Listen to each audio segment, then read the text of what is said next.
guys! Welcome back again sa ating YouTube channel. Ang ating gagawin ngayong video guys is manguhuli tayo sa fish pan ng Franuli guys ng mga alimango guys. Kasi napag-utusan si Kier guys na manghuli ng alimango sa fish pan ng Franuli. And guys, no, tayo po yung napag-utusan na manghuli ng crabs para ibenta doon sa mismong bintahan ng alimango para may pera naman tayo.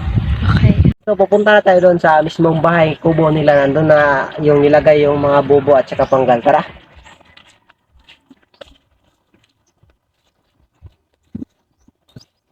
So yun na guys, no, ito na po yung sinasabi ko na merong pain dito na nakalagay doon sa kaldero. Yan.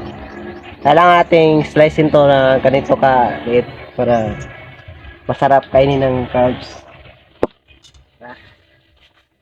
Buti natin ang espada ng panday.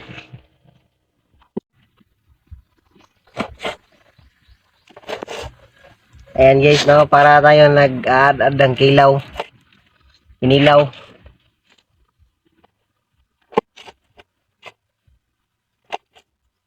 Okay. So yan na guys, no, ito na po yung ating mga bobo at saka yung ating pain, no. Ayan. Isdang palo at saka ibis o kisaw. Atong paon. Ayan na, mapaon ta.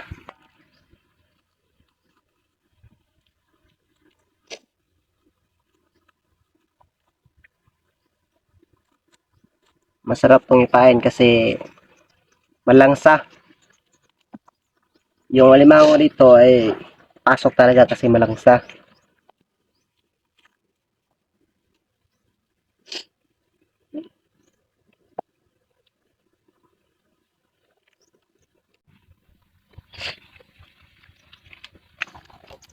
Okay.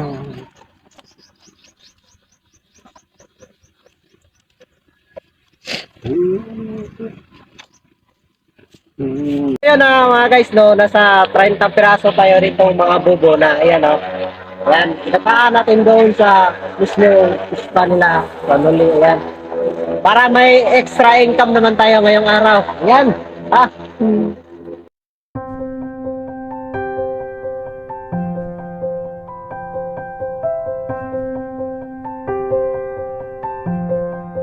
So ayan guys, samahan niyo po kami guys magtaan ng mga bubo dito sa fish pan ng Franuli guys. So ayun na mga guys, no.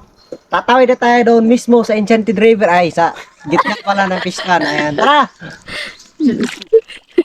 Tara, kasi malalim yung tubig ngayon kasi high tide tayo.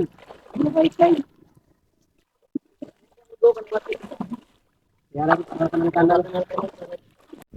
Ayan. Dito na tayo sa gitna, ayan, no. Hanap tayo ng medyo ayan na pagpaplasahan ng bubo.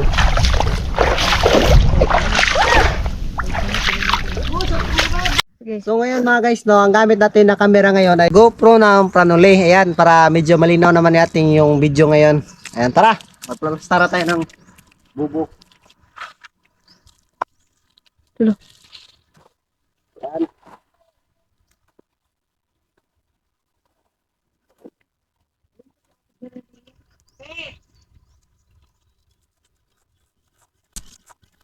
Kung napapansin nyo mga guys, no. Importante ito kapag nagtatahan tayo ng bubo kasi ito yung ating pang-ipit na ng bubo. Ayan.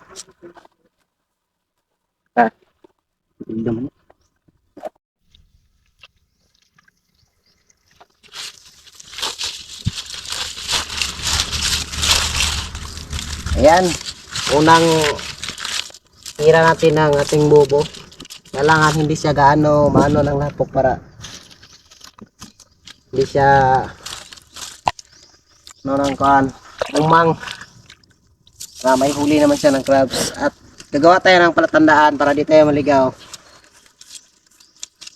Uy. Ano ba man? Yan na yan. Tara.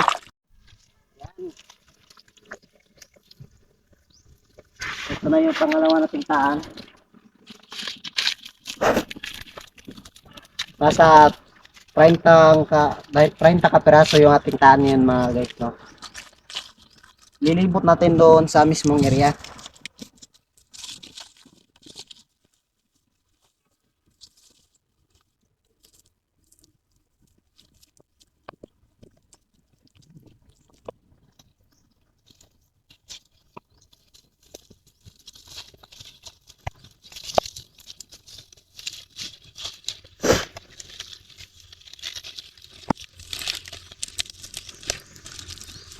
Ayan, kailangan natin para yung tubig na pupunta dito is lumalim na yung tubig. Ayan, largo lang siya sa ating bubo. Tayo doon guys. Ayan. Tignan natin. Sobrang ano po guys. Oh, halbo po ng ano nila fish pan. Ito, nagdilikit ko na. Hmm. Sud.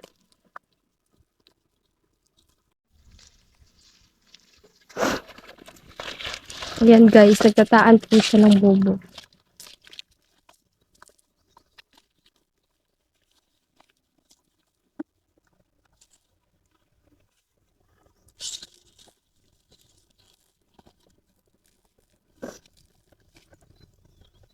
Ayan. Nalagyan natin ng palatandaan. Talagyan ng nipa. Para hindi tayo mawala. Para hindi mawala yung mga bobo.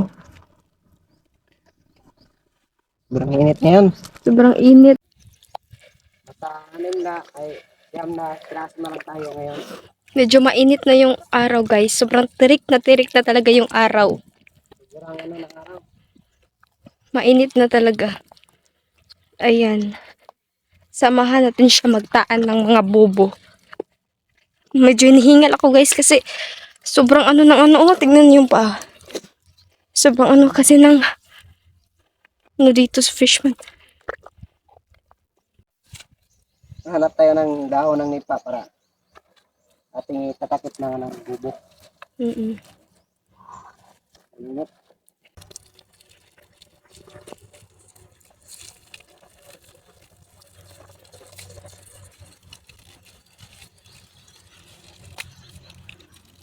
Guys, samahan niyo po kami magtaan and dadalhin natin yung kahoy guys. Ito guys, dadalhin natin to. Wait. Guys, dadalhin natin yung kahoy guys. Papunta doon kang care guys. Dadalhin natin. Kasi gagawin niyang palatandaan. Ayan. Guys, gagawin niya yung palatandaan yung kahoy guys. Para hindi mawala yung mga ano guys, bobo. Ayan. Kasi Nilagay mamaya niya. guys, bubuksan natin yung ating kamertahan doon para yung Doon. tubig papasok ito. Hindi Para naman papasok yung alamang kapag hindi tubig na low mismo tide. ng area is mainit. Ay, pag hindi Sila pa. kakain ng kain natin. Oo guys. Ayan na guys, no. Ihanda natin yung ating bubo dito kasi may butas at merong mga apak ng alimango. Kita natin yung butas niya para din siya nakalabas dito. Mamaya, kapag lumaki na yung tubig, sure ball siya, papasok siya dito.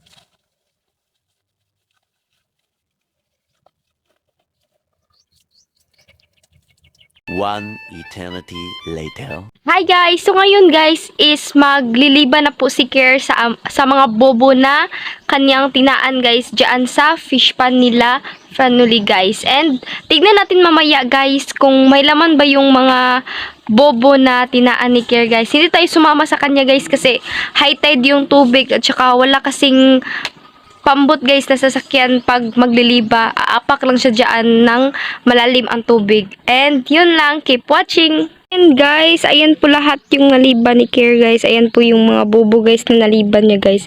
At tignan po natin yung laman guys. Ayan po yung laman niya guys. Oh, ang laki. And then, mas malaki pa guys. Tignan natin mamaya sa pagtatali niya kung gaano karami yung huli niya dito sa fish pan ng Franuli guys. Kaya na tayo ng ating kuha. Or holy. Ayan po guys, itatali na po niya yung huli niyang crabs.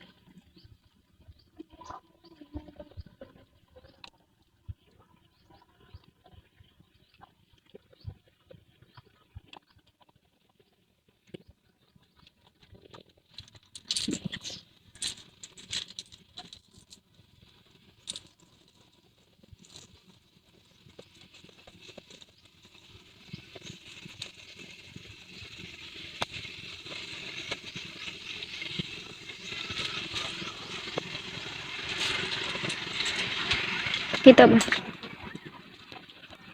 Ayan o. Ayan guys. Sobrang taba nito. galing sa Fishpan ng Friendly.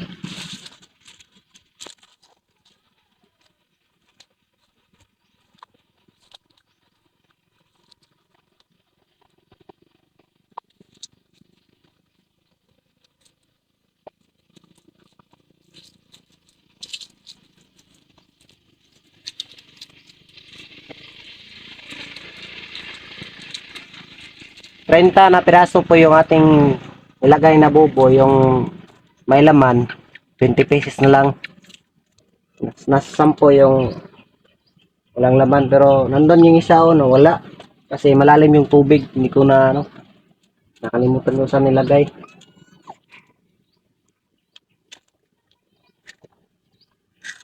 One eternity later.